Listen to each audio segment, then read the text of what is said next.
Hello, hello, you talented stars and starlets. It's your stage mom here, Chantele Francis.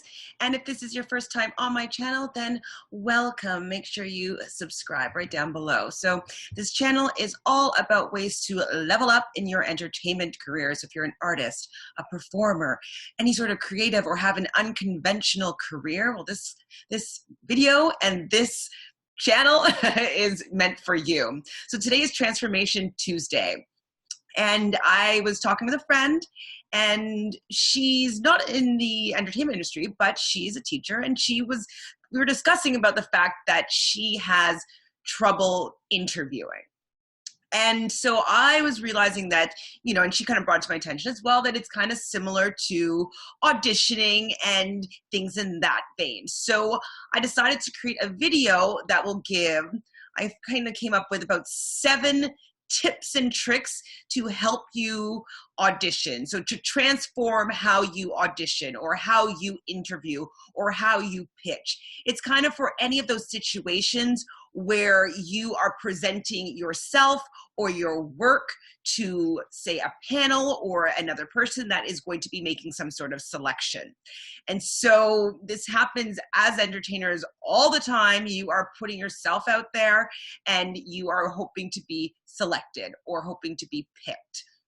And first off, that's not necessarily the best way to look at the situation, but we're kind of going to go through it. So I have 7 steps or 7 tricks or 7 transformed ideas on how to shift and change how you interview, pitch, or audition. And then I have 2 reminders. So I guess like 9 tricks, but 7 tricks, 2 reminders. So the first trick or thing to do is take a look at any of your other auditions or other interviews or other opportunities where you've had to go in front of a panel of people and present yourself or present your work. And take an honest look at what you did, in your opinion, well, and what in your opinion, you did poorly. So the pros and cons of all the auditions or interviews or pitches that you can remember. Just do like pros and cons and what you did well and what you could work on, and just kind of make a column and a list to see that, you're going to notice that you probably have quite a few things that you did very well in these circumstances. And then you're going to see on the other side, you're going to see, okay, well, this, I could have done this better, or I should have done this or that. And you're going to actually learn a lot as to where you feel as though you could brush up, and you can figure out ways to improve those certain areas.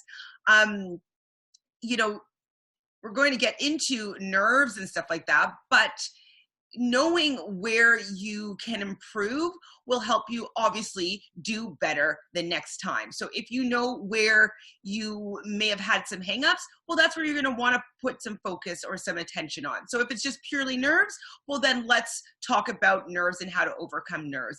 If it's, punctuality, if it's, whatever it is, if you know what you feel is the reason why you weren't able to successfully obtain that position or whatnot, then you have something tangible and concrete to work with, instead of just this, I'm bad at auditioning or I suck at interviewing. Instead of just having that mind frame, you have like, oh, I'm actually not very good at this part of that process. Let me work on that because I'm already good at this, and this. So take a look, kind of a snapshot at all the interviews, pitches, auditions, etc. that you can think of, and make a pros and cons list, or I did well and I need to improve on list, and see if you can start working on the things that you need to improve, so you can have them eventually shift over onto the pro list or the I did well list.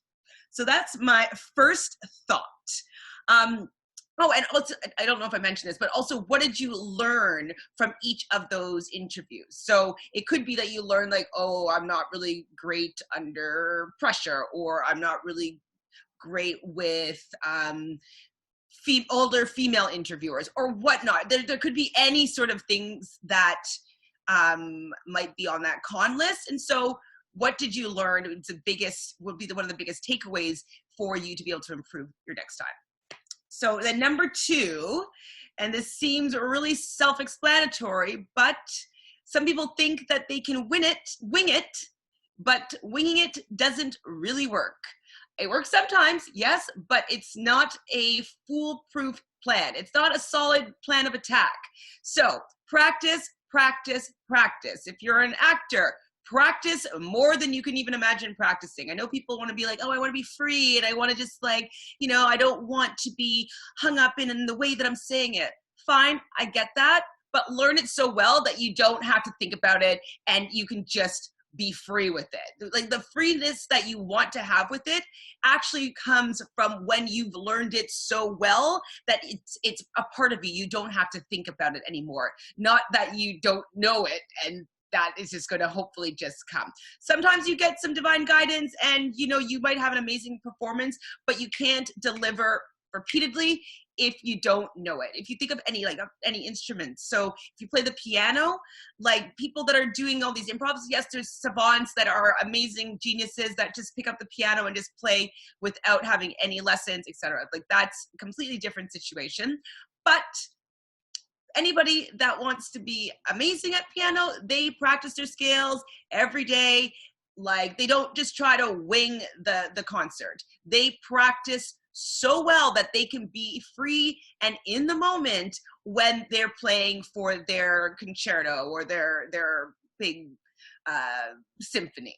So practice, practice, practice, practice so much that you could do it without even thinking about it. That gives you so much confidence when it's just something that's so just like it's just so natural to you that you automatically develop confidence with having that practice, with knowing that you can't go wrong because you can fall back on, you know, it so darn well. Practice, practice, practice. And another way that's really great to within your practice regime, like even if you're interviewing or as a teacher, you have to do mock, you know, or not even mock, like teaching scenarios, and you're being kind of observed while you are teaching. Well, why don't you practice that? You can get friends to teach them a lesson. You can get, you know, your family members. You can get your nieces and nephews and other children in the neighborhood or your friends. I know it's COVID time, so it might be a little bit more difficult to do that. But now we can do Zoom things, and you could just practice doing lessons to people over Zoom or friends and family or friends and friends of family. And everybody will always say yes. If you're gonna be like, hey, can I teach, you know, your son how to do his multiplication tables? Most people are not gonna be like, you know what? I don't think so. I don't think so. Like they're going to say yes. And especially if it's to help you practice your teaching and practice auditioning basically for a teaching position, getting used to, presenting or teaching in front of other people that are just observing you will be great help. As actors, it's always really great to run your lines with somebody else before you get into that audition room, because there's something that happens with the energy of human contact when you are with another human being and you're locking eyes and you're saying words, and that energy that bounces back and forth to each other, that changes the way that you understand even the lines that you're saying, and it just stirs things up. And you'll notice that you won't, if you don't know your lines in those situations, when all that energy starts coming at you, that's when those lines will disappear, because contact has been made, contact has happened. My acting coach, Andrew Mackerel, always talks about contact, and that's what you want in, say, an acting situation. And so you've got to be prepared to make contact, and the best way to be prepared is to know your lines so well that you will not be thrown off when contact is made. So practice, practice, practice, and do mock interviews, mock teaching situations, mock auditions. Even if you guys want, I will hold a mock audition for you. If you want to practice auditioning for somebody that you do not know, I can be here for you, and you can just practice talking to a stranger or being, you know, having to have your work memorized for observation. So that one is really, really important, just for confidence levels. So practice, I'm just going to say it again, practice, practice, practice, practice, practice, practice. Also, that kind of goes along with this practice. Number 2 is do your homework. So as much as like you need to know your lesson plan, if you need to teach a lesson, or you need to know your lines, but who are you going to be working for? Who's the president? Who's the principal? Who are the main contributors for charities, or whatever is going to be important to this particular organization that you want to be working with? You need to know who are the main players. So you need to know the director, or the producers, what other work that they've done, the principal. You need to know what their motto is and their mantra for the school, what initiatives that they stand behind, what is the energy of the school, what is the energy of this work team. You kind of need to know the players that you're playing with, and everybody loves hearing people talk about them. I know it's quite vain, but our egos just love people saying glowing things about us. So even having I really enjoyed your work, or whatever, if it comes up in the conversation, like you don't want to look like you're kissing but really knowing about who you're working for or want to work for is really important in having the confidence level and looking like that you cared enough to put in that extra work. I've worked in many restaurants in my lifetime, and it's tedious, but like I will study the menu. I'll know the menu before I go for the interview. I'll know what their mantra is and what they stand for. I'll know all this information. I will go and study their website and be able to talk about the company because I've researched them. So do your homework, do your research, along with knowing your product, what you're putting out there, what you're going to be presenting. So that was a long-winded number 2, but that is number 2. Their values, that's what the word I was trying to look for. I was like, their mantra, their mottos, but their values. What are the values of the people that you want to be working with or working for? So number 3 is be early. This one I'm very challenged with, and I'm getting better with allowing myself more breathing room for time-wise. But especially if you get anxious about interviewing or pitches, etc., being just on time or even a little bit late, that just puts you already in an anxious state, and you are not necessarily going to put your best foot forward and show your best work when you're kind of already anxious or already like you're not calm. And so being early, being able to take a walk around the block and kind of get into the mindset of like what you're going to be doing, what you're going to be presenting, is a lot better than oh my god, like I gotta get this flight, I'm gonna be late, I can't find parking. Like all that is not really the energy of somebody that's going to be going in there and getting the job. I've had teachers and other coaches that have said, like, if you have like an audition, like you take off that entire day. So that whole day is focused around being in the energy of this role that you're getting into and this audition, instead of making it be like an excerpt out of your day. Like you make that whole experience be your day and what you're focused on for that day. So everything that you're doing leading up to it and even after it all has to do with just the audition or that particular interview. It just the focus of just the one focus, and not having that be your split focus. It really will change how you come across in the interview, and your preparedness will show up more strongly if you have been thinking about what you're going to do, what you're going to say, like, and really preparing and giving yourself a long time to prepare and not rushing through it or to it. Number 4, and I don't really drink coffee, but I'll say no coffee or anything caffeinated before you go into the audition, especially if you get nervous. Because once you get your nerves, like you're gonna get jittery on top of that. And sometimes if you get jittery and then your heart starts getting jittery and then you have the caffeine jitters and then you get more jittery and then you get more jittery, and it kind of gets out of control. And so it becomes more about you appearing calm and that you want to calm your nerves, as opposed to then just being in the moment and actually, presenting what you need to present, or auditioning, or, doing your mock teaching class. So I would say avoid coffee or anything carbonated or caffeinated before any sort of presentation of any sort, because you don't want to be talking super fast. Like, I already talk fast. Like, I don't want to talk any faster. Then you're going to get dry mouth, and then you might not have any water, and then you're going to trip over your words. You get my drift. So yeah, no caffeine.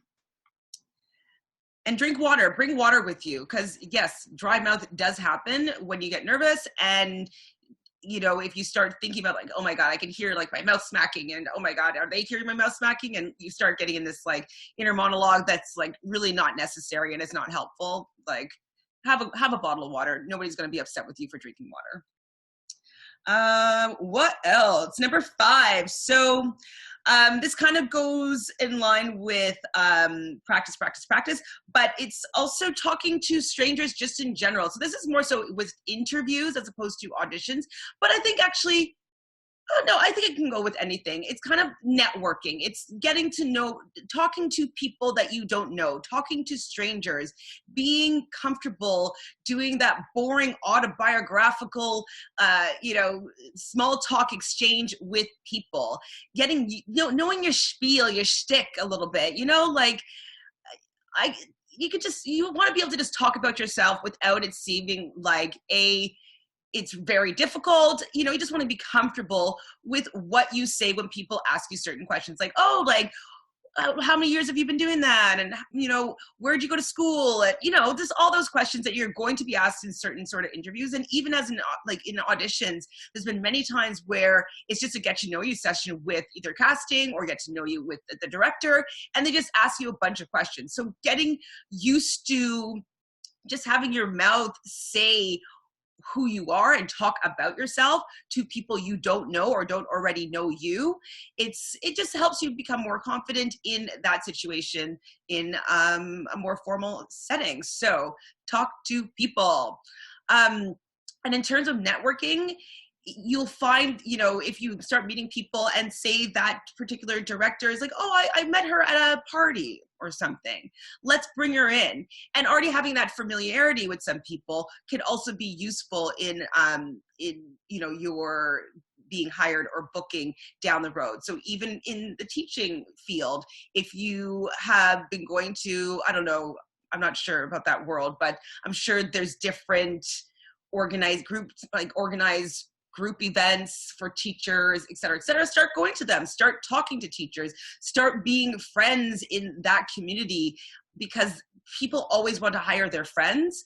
And many of the jobs that I've received is because I knew somebody that got me in the door. I had to interview mostly still, but I got in at the right time when I knew I was pretty much going to be hired.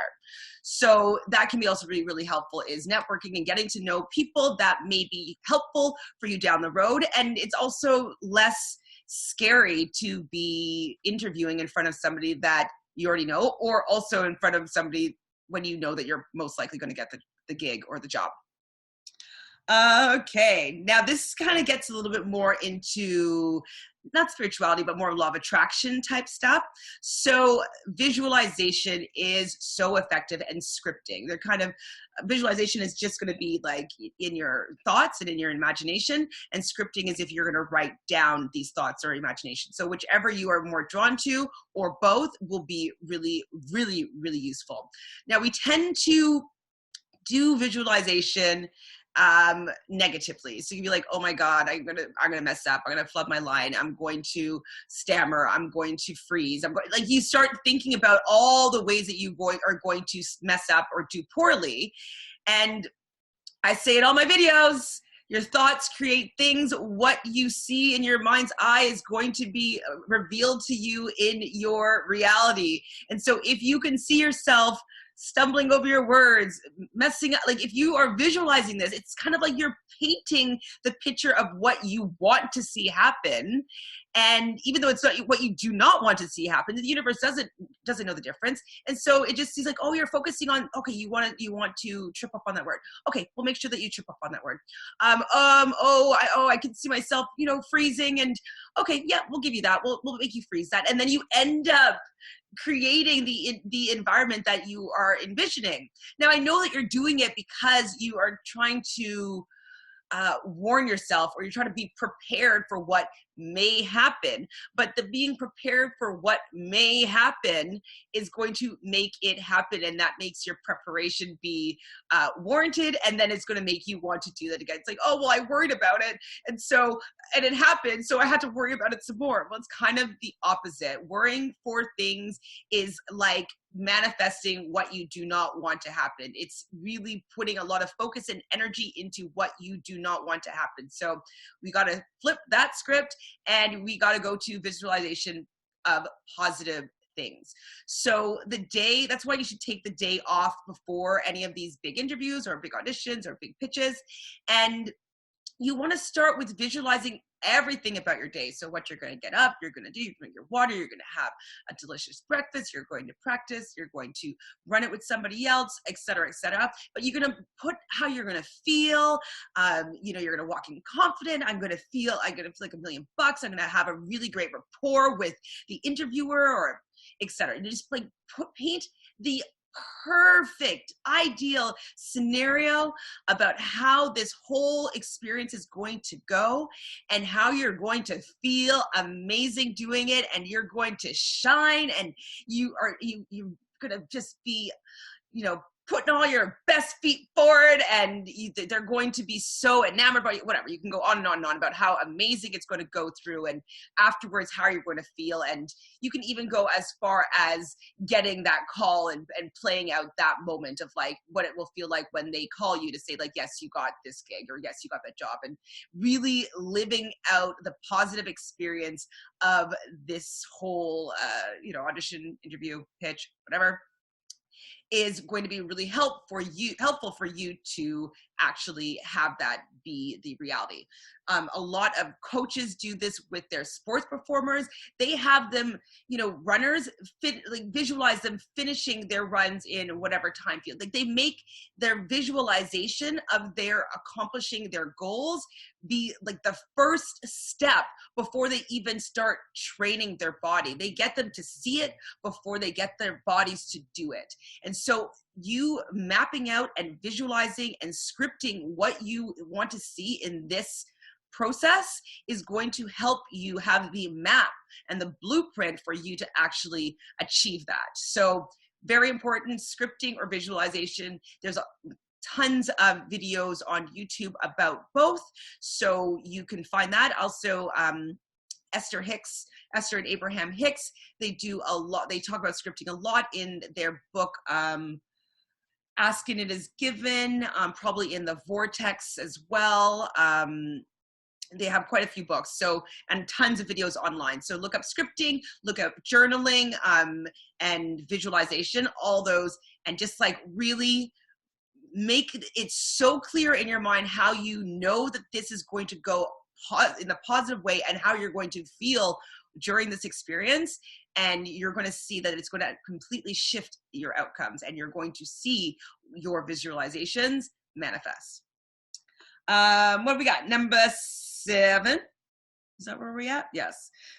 So this is also kind of in line with law of attraction type stuff, is just do a positive inventory about you.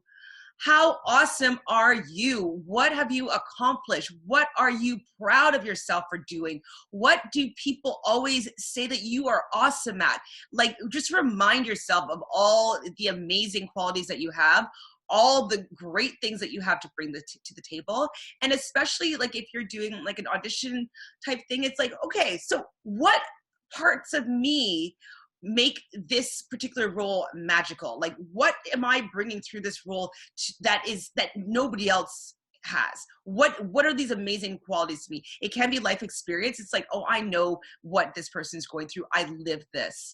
Or it could be, I don't know what this has happened, but it's happened to somebody in my life, and like I can relate and I have empathy for that situation. So it could be, an inventory of life experience, but it also can be like, I know that I am kind. I know that I'm a great teacher. I know that like I love relating with children.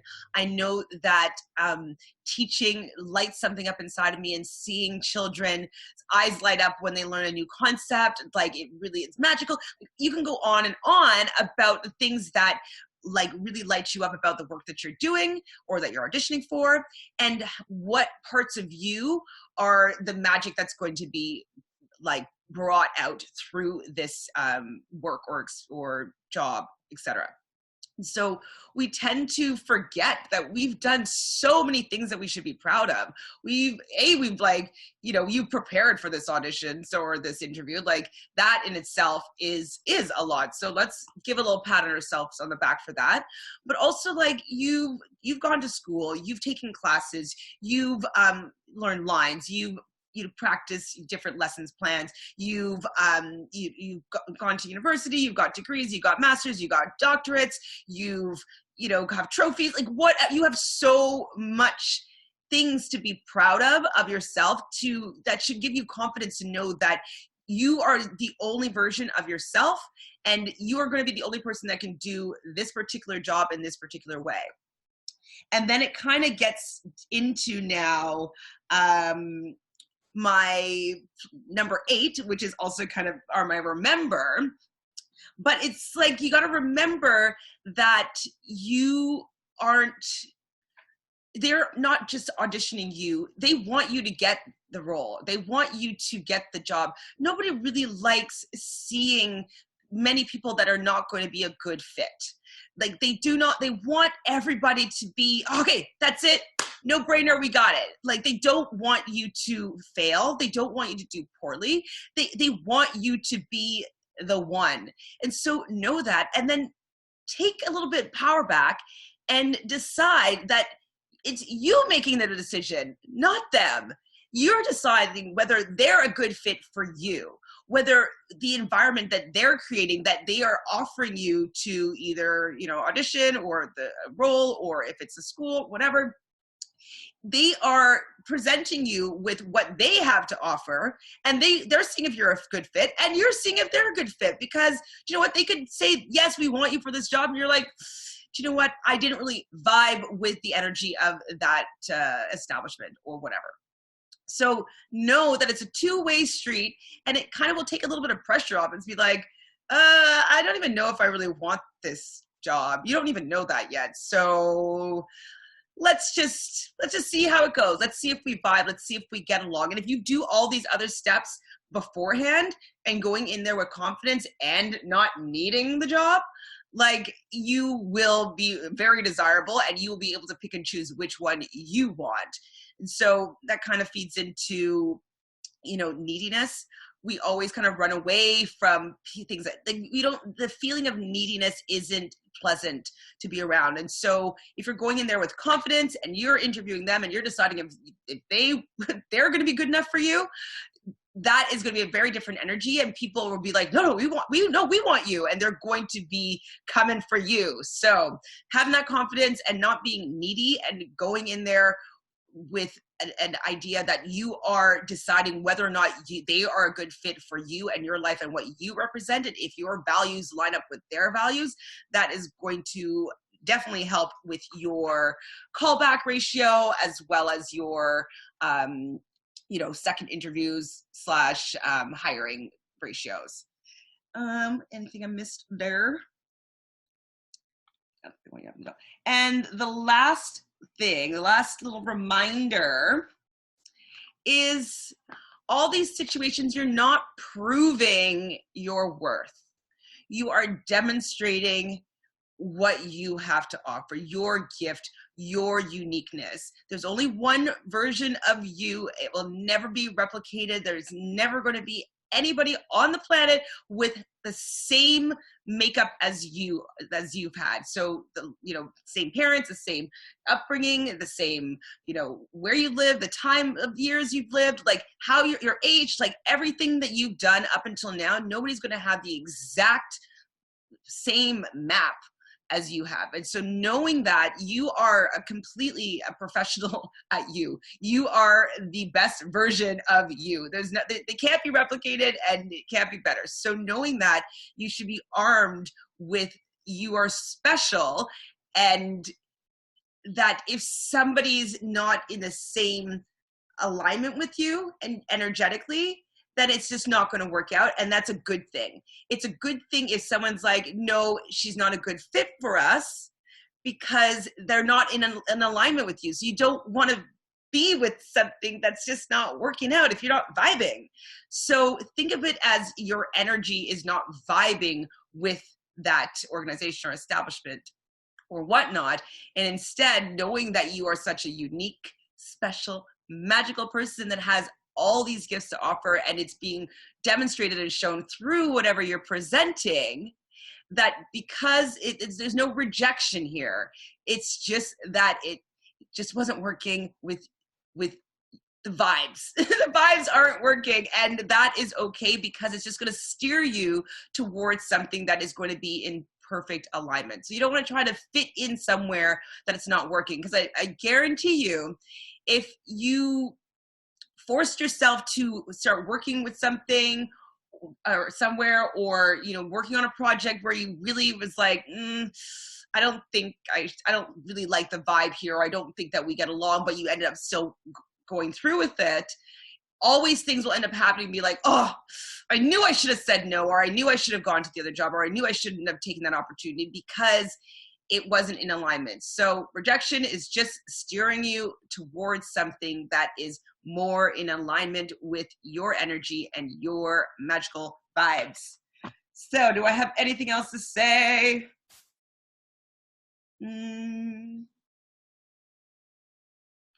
I don't think so. But I think having confidence to take ownership of you and how amazing you are, and that, turn the tables and you are making these selections, as opposed to feeling that you have to be chosen. It's not choosing, it's seeing if you vibe with people, and if the puzzle piece, that particular puzzle piece will work in this particular puzzle. That's it. Nothing to do with your heart. Your worth, none of that is being measured by this. You're just giving a demonstration, and they're seeing if that demonstration is going to vibe with what they represent. And it has nothing to do with your insides. So just leave them separate, please. Please. I know that auditioning and interviewing, feels as though you are being judged, but the only person really is judging you is you. They all want you to be the one. They all want you to have the job. And so if you arm yourself with the things that I've suggested, gain that confidence, go in there, not needing the job, but just showing a demonstration of who you are through the work that you are presenting.